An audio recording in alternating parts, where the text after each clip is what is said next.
Today our topic is general physical examination in health assessment. कुछ rules regulation होते हैं, उस रूल्स रेगुलेशन के हिसाब से हम क्या करते हैं, जनरल फिजिकल एग्जामिनेशन हम करते हैं। सबसे पहले हमारे पास क्या होता है, मेल पेशेंट हो फीमेल पेशेंट हो उसकी प्राइवेसी मेंटेन करना जो है मोस्ट इंपॉर्टेंट होती है। सेकेंडली हमारे पास एडिक्वेट लाइट होनी चाहिए। अगर एडिक्वेट लाइट होगा तो आपके पास जो डिफॉर्मिटीज़ होगी तो आपके पास क्लियरली नज़र आएगी, अदरवाइज आपको कोई भी चीज़ नज़र नहीं आएगी। तीसरा, अगर आपके पास फीमेल पेशेंट्स हैं तो आपको फीमेल स्टूडेंट्स को या फीमेल डॉक्टर्स को या फीमेल अटेंडेंट को साथ में खड़ा कर देना चाहिए। सिर्फ male doctors nurse female patients को अकेले में एग्जामिन नहीं कर सकता है जब तक उसके पास फीमेल अटेंडेंट ना हो, फीमेल स्टूडेंट्स ना हो या फीमेल डॉक्टर ना हो। कि हमेशा आपने राइट साइड, आप पेशेंट्स के राइट साइड पे खड़ा होना है। जब भी आपने क्या करना है, एग्जामिनेशंस करना है मरीज़ की, तो आपने राइट साइड पे खड़ा होना है, मरीज़ की एग्जामिनेशन करना है। मैं जाता हूँ मरीज़ से, फर्स्ट मैं क्या लेता हूँ, कंसल्ट लेता हूँ। अस्सलाम वालेकुम। वालेकुम सलाम। मेरा नाम आसिम है। मैं यहाँ पे एज आर इन ड्यूटी करता हूँ। सुबह 8 से लेकर 2 बजे तक मेरी ड्यूटी है। आज मैं आपकी जनरल फिजिकल एग्जामिनेशन करता हूँ। उसमें कोई डिफॉर्मिटीज़ में हो, कोई मसला हो तो मैं आगे आप कंसल्टेंट के साथ फिर मैं शेयर करूँगा। तो इस वजह से आपकी परमिशन है क्या मैं आपकी फ़िज़िकल एग्जामिनेशन कर सकता हूँ? Yes sir. ठीक है। कंसल्ट हमें मिल गया, उसको कोई इशू नहीं है फिजिकल एग्जामिनेशन में। अब हम क्या करेंगे, हमारे पास जितनी भी इंस्ट्रूमेंट है वो हम अपने साथ लेके आएंगे ताकि फिजिकल एग्जामिनेशन हमारे पास बार बार मरीज़ के पास जाना हो या इधर उधर न जाना हो। सही है। फिजिकल एग्जामिनेशन में हम क्या करते हैं, हेड टू टो एग्जामिनेशन हम करेंगे। मीन्स मरीज़ की हेड से लेकर टो तक हम फिजिकल एग्जामिनेशन करेंगे। तो उसमें सबसे पहले मैं क्या करूँगा, मैं उसकी हेड देखूँगा, मरीज़ की मैं हेड देखूँगा। तो हेड में हमारे पास क्या है, मरीज़ की 2 किस्म के हमारे पास हेड है। एक हमारे पास क्या होता है, मैक्रोसेफिली, एक माइक्रोसेफिली होता है। 2 टाइप्स के होते हैं, तो एक मैक्रोसेफिली एक माइक्रोसेफिली। जैसे ही मैं मरीज़ की हेड को मैं ऑब्जर्व कर देता हूँ तो मुझे उसकी हेड से पता चलता है कि मरीज़ की हेड में कोई मैक्रोसेफिली या माइक्रोसेफिली नहीं है। नेक्स्ट हमारे पास क्या होता है, उसके हेयर्स को मैं देखूंगा, मरीज़ की हेयर्स, मरीज़ की जो हेयर्स है उसकी कंडीशन को मैं देखूंगा। किस तरह मैं देखूंगा, मरीज़ की हेयर में कोई फॉल नहीं है, मरीज़ की हेयर जो है उसकी लाइनिंग बिल्कुल ठीक है। थर्ड पे हमारे पास क्या है, मरीज़ की मेंटल कंडीशन में देखूंगा। मेंटल कंडीशन में मरीज़ की मैं 2-3 चीज़ें पूछूंगा। पहले मैं मरीज़ को देखूंगा, मरीज़ हमारे पास ओरिएंटेड है कि ओरिएंटेड नहीं है। ओरिएंटेड का मतलब ये है कि ओरिएंटेड के लिए मैं 3 क्वेश्चंस मरीज़ से पूछूंगा। Number 1 time, number 2 person, number 3 place. अब क्या टाइम है, 9:40। इस मीन मरीज़ ने टाइम मुझे सही बताया, सुबह का टाइम है 9:40 है। अच्छा, आप कहाँ पे हो? हॉस्पिटल। मरीज़ ने मुझे सही बताया कि मरीज़ हॉस्पिटल में है। 2 चीज़ उसने ठीक की। थर्ड पे हमारे पास ये आपके साथ जो है ये कौन है, डॉक्टर्स हैं। सही है। तो इसमें मरीज़ क्या है, फुली ओरिएंटेड है, मरीज़ को कोई डिसओरिएंटेड नहीं है। अगर मरीज़ ओरिएंटेड ना हो तो फिर हम मरीज़ की फर्दर जो हमारे पास मेंटल स्टेटस है वही देखते हैं कि मरीज़ कंफ्यूज है। अगर कोमा में है तो उसकी फिर हम जीसीएस और ये चीज़ें हम देखते हैं। जीसीएस हम किस तरह चेक करते हैं वो हम नेक्स्ट वीडियो में फिर आप लोगों को बता देंगे। उसके बाद हम मरीज़ की जनरल ऑब्जर्वेशन हम देखते हैं। जनरली मरीज़ किस तरह बिल्ड अप हुआ है, हम मरीज़ को देखते हैं। मरीज़ हेल्दी है, सही, कोई उसको क्वाशिकोर्स या माल न्यूट्रिशन नहीं है मरीज़ को। मीन्स मरीज़ क्या है, जनरली वो हेल्दी है, उसको कोई इस तरह की इशू नहीं है।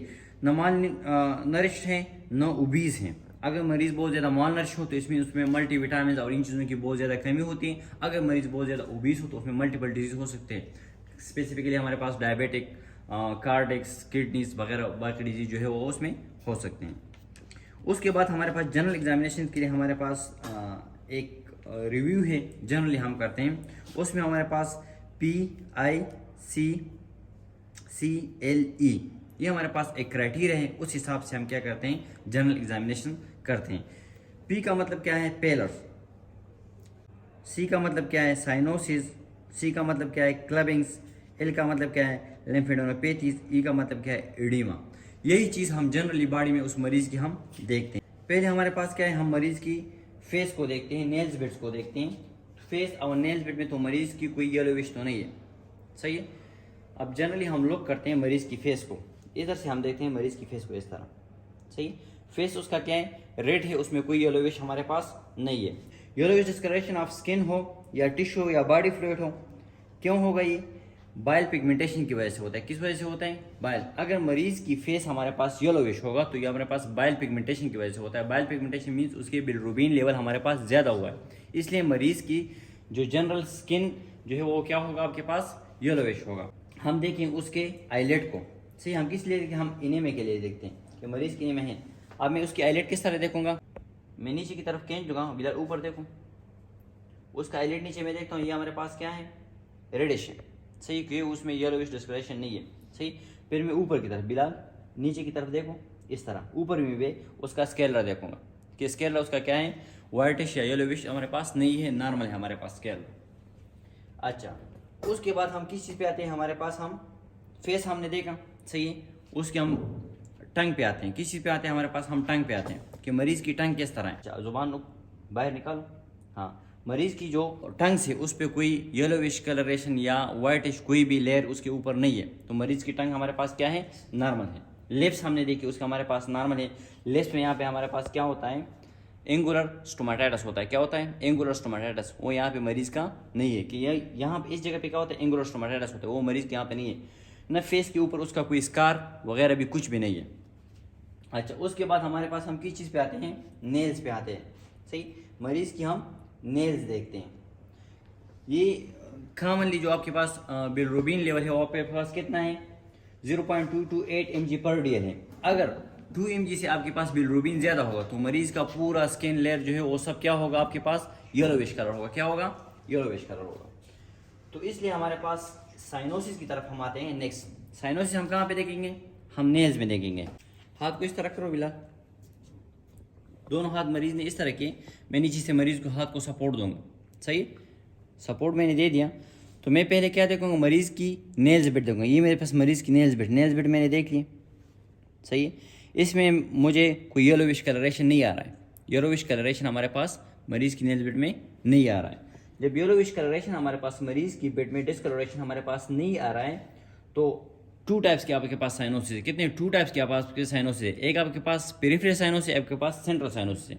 सेंट्रल साइनोसिस में हमने पहले उसके ओरल कैविटी को हमने देखा, वो आपके पास क्या था, पेंग था। अब हम पेरिफेरल साइनोसिस देखते हैं, इसमें हमारे पास कोई साइनोसिस नहीं है। नेल्स हमने देखे, कैपिलरी रिफिल हम देखते हैं, कैपिलरी रिफिल भी लेस देन 3 सेकंड है, तो इसमें आपके पास क्या है, नॉर्मल कैपिलरी रिफिल। हम किस तरह चेक करेंगे, हम इस तरह नेल्स के टॉप पे हम इस तरह फोर्स देंगे 5 सेकंड्स के लिए, फिर हम उसको छोड़ देंगे, तो विद इन 2 सेकंड वो 1 सेकंड वो वापस आया। जब वापस, इसमें इसकी कैपिलरी रिफिल क्या है, नॉर्मल है, तो ब्लड सप्लाई उसके लिए। फिर हम क्या देखेंगे, नेक्स्ट क्लबिंग हम देखते हैं। मरीज़ की जो ये है, ये क्लब किस तरह होते हैं, जब आपके पास स्पून शेप होता है उसको हम क्लबिंग कहते हैं। जब आपके पास नेल्स स्पून शेप के होते हैं तो उसको हम क्लबिंग कहते हैं। नॉर्मली आपके पास जो इसकी डिग्री है वो 160 डिग्री है। नेल्स की डिग्री कितनी है, 160 डिग्री है। लेकिन जब आपके पास ये 180 तक पहुंच जाती है तो फिर उसके में क्या होता है, आपके पास क्लबिंग नेल्स होता है। क्या होता है, क्लबिंग नेल्स होता है। स्कायामॉर्थ साइन, एक हमारे पास एक साइन है, उसको हम कहते हैं स्कायामॉर्थ साइन। हमारे पास एक साइन है, उसको हम कहते हैं स्कायामॉर्थ साइन। ये हम, आप उंगली इस तरह कर लो, इस तरह दोनों उंगली को यहाँ पे हम देख लो आप लोग, सही।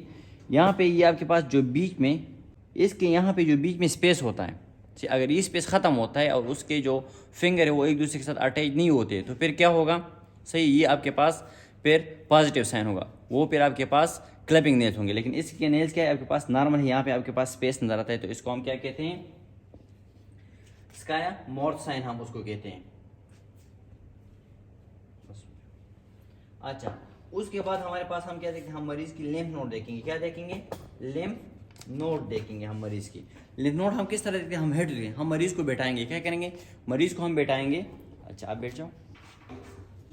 मरीज को जब हम बैठाएंगे तो मरीज की बैक साइड पे हम खड़े होंगे, हम उसके लिम्फ नोड देखेंगे। यहाँ पे उसके लिम्फ नोड से, सही, इस तरह हम करेंगे मैंडिबल्स के। यहाँ पे उसके टॉन्सिलाइटिस हैं, तो वो जब बड़े होते हैं उसमें हम यहाँ पे नोड देखें, फिर इस तरह, यहाँ पे इस तरह, फिर यहाँ पे इस तरह, सही। यहाँ पे लिम्फ नोड जो हमने मरीज की देखी, मरीज की लिम्फ नोड क्या है, आपके पास नॉर्मल है। लिम्फ नोड यहाँ पे एक्सिलरी में भी है, सही, एक्सिलरी में भी आपके पास लिम्फ नोड है। मरीज का हाथ, हम मरीज के साथ इस तरह मैं हाथ मिलाऊंगा, सही, हाथ मैंने मिलाया मरीज के साथ, तो फिर इसको मैं इस तरह सपोर्ट करूँगा। जब मैं सपोर्ट करूँ तो नेक्स्ट हाथ के साथ मैं इस तरह इंटीरियरली, मिडली, पोस्टीरियरली ये हमारे पास यहाँ पे लिम्फ नोड जो होते हैं एक्सिला के अंदर, ये हम इस तरह सर्कुलर मूवमेंट हम स्लोली इस तरह उसको क्या कहते हैं हम देखते हैं। लिम्फ नोड उसकी क्या है, नॉर्मल हम क्या। उसके बाद हमारे पास, अच्छा लेट जाओ, उसके बाद हमारे पास जो लास्ट हम जनरल एग्जामिनेशन में हम देखते हैं हमारे पास क्या है, ओडीमा। ओडीमा हम किस तरह देखते हैं, हमारे पास दो किस्म के ओडीमा है, एक आपके पास पेटल ओडीमा है, एक आपके पास नॉन पेटल ओडीमा है। Painting oedema, non painting oedema आपके पास है। तो पेटिंग एडिमा जो आपके पास है वो हम किस तरह, हम मरीज की पाँव को हम देखते हैं, यहाँ पे हम इस तरह फोर्स देते हैं। अगर फोर्स हम देते हैं यहाँ पे पिट बनता है, तो पिटिंग में अब देखो यहाँ पे कोई फोर्स की वजह से कोई पिट नहीं बन गया बीच में, तो उसको हम क्या कहते हैं, नॉन पिटिंग एडिमा कहते हैं। सही। अब हमारे पास पिटिंग एडिमा क्यों होता है, नॉन पिटिंग एडिमा क्यों होता है। लोकलाइज पिटिंग एडिमा जो आपके पास होता है कार्डिक की वजह से, रेनल की वजह से, लीवर की वजह से, इनियमिया की वजह से आपके पास पिटिंग एडिमा हो सकती है। लेकिन जनरली नॉन पिटिंग एडिमा आपके पास क्या होते हैं, हाइपोथायराइडिज्म की वजह से हो सकती है। सही। या आपके पास कोई और डिजीज हो उसकी वजह से हो सकते हैं। तो लास्ट में हमारे पास क्या है, उसके बाद हम क्या देखेंगे, हम मरीज की वाइटल्स देखेंगे, वाइटल साइन देखेंगे। वाइटल साइन में आपके पास क्या है, टेम्परेचर है, ब्लड प्रेशर है, पल्स है, रिस्पायरेशन है, ऑक्सीजन सैचुरेशन है। ये आपके पास 5 वाइटल साइन है जो हम जनरली उसमें फिर हम देखते हैं। लेकिन साथ साथ में हम क्या देखते हैं जनरल एग्जामिनेशन में, हमारे पास क्या है कि मरीज की हम गेट्स भी देखते हैं। मरीज के हम क्या देखते हैं, गेट्स देखते हैं। गेट्स हम किस तरह देखते हैं वो हम नेक्स्ट वीडियो में मैं आप लोगों को बताऊं कि मरीज की गेट्स आपके पास क्या है।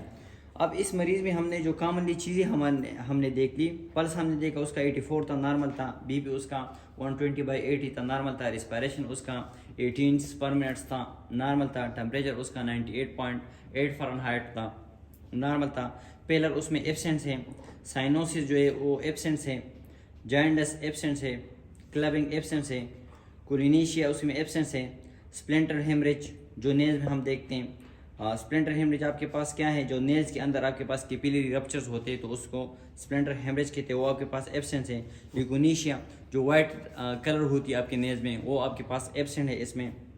ओस्लो नोड्यूल्स, ओस्लो नोड्यूल्स वही आपके पास जो आपके जो top of the finger, Oslo nodule के पास क्या है, ये जो टॉप ऑफ द फिंगर है यहाँ पे जब उसकी ओवर ग्रोथ हो जाती है बोन्स की तो उसको हम क्या कहते हैं, ओस्लो नोड्यूल्स हम कहते हैं। ये आपके पास क्या है, एब्सेंस है।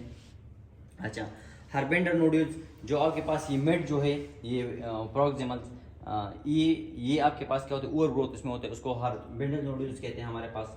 फिर बाउचर नोड्यूल्स है आपके पास, वही भी एब्सेंट है। इंटरफेरेंजियल जॉइंट्स, ये इंटरफेरेंजियल जॉइंट है, उस जॉइंट्स को हम देखें उसमें कोई ओवर ग्रोथ, स्वेलिंग्स, रेडनेस कोई तो नहीं है, वो आपके पास एब्सेंट है। हैंड डिफॉर्मिटीज़, उसके हैंड्स को हम देखते हैं उसमें कोई डिफॉर्मिटीज़ नहीं है। हैंड के ऊपर हम स्कार देखते हैं। इंटरनली यहाँ पे हम क्या देखते हैं, हम स्वेटिंग देखते हैं। क्या देखते हैं, मरीज की हम स्वेटिंग देते हैं, कोई स्वेटिंग तो उसमें नहीं है, पाल्मर स्वेटिंग तो नहीं है, या पाल्मर इरिथमिया। अगर इसकी कलर हमारे पास रेड होगा तो आपके पास ये क्या होगा, पाल्मर इरिथमिया होगा। अगर इसके अंदर स्वेटिंग होगा तो आपके पास क्या होगा, palmar sweating, palmar erythema and palmar sweating, ये दो भी आप लोग साथ साथ में उसमें देखोगे। फिर फेशियल अपीयरेंस आप लोगों ने देख लिया, आपके पास नॉर्मल थे आपके पास। फिर थायराइड ग्लैंड हम देखते हैं, सही, लेकिन ये आपके पास नॉर्मल पेशेंट था उसमें थायराइड ग्लैंड नहीं था। थायराइड ग्लैंड हम कहाँ पे देखते हैं, हम नेक में देखते हैं। कहाँ पे देखते हैं, नेक में हमारे पास थायराइड ग्लैंड हम देखते हैं। वो आपके पास उसमें कोई स्वेलिंग और ग्रोथ तो नहीं है, वो आपके पास नहीं था। स्किन रैशेस वगैरह तो नहीं था, सही। और लेफ्ट नोड आपके पास नॉर्मल थे। नेक में हम जुगुलर वेन देखते हैं। जुगुलर वेन हम किस तरह देखते हैं, जूम करने का, जूम।